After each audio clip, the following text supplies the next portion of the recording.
بسم اللہ الرحمن الرحیم۔ محترم احباب، اقامت کے بعد نفلی نماز پڑھنا کیسا ہے؟ فرض نماز کے لیے اقامت کہی جا چکی ہے، جماعت کھڑی ہو چکی ہے، کیا اس کے بعد نفلی نماز یا سنت پڑھ سکتے ہیں کہ نہیں پڑھ سکتے ہیں؟ اس کے سلسلے میں عام طور پر لوگوں کو دیکھا جاتا ہے کہ اگر سنت پڑھ رہے ہیں، تکبیر کہی جا رہی ہے یا تکبیر کہی جا چکی ہے، لوگ سنت میں مشغول ہیں۔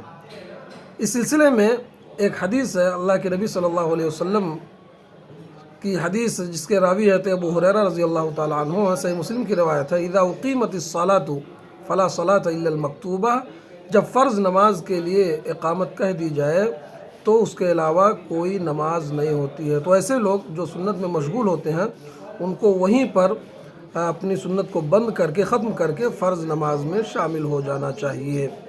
اس حدیث سے ہمیں یہی پتہ چلتا ہے۔ دوسری قسم کے لوگ وہ ہیں جو مسجد میں پہنچے، جماعت کھڑی ہے، اس کے باوجود سنت پڑھنا شروع کر دیتے ہیں۔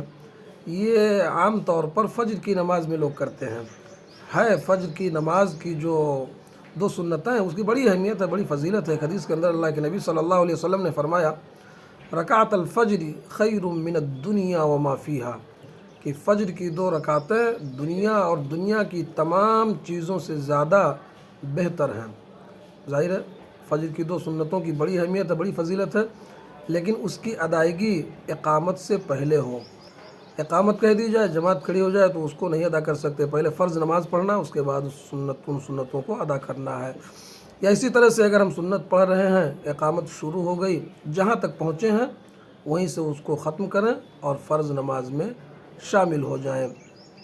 اللہ تعالی ہم سب کو عمل کی توفیق دے، آمین۔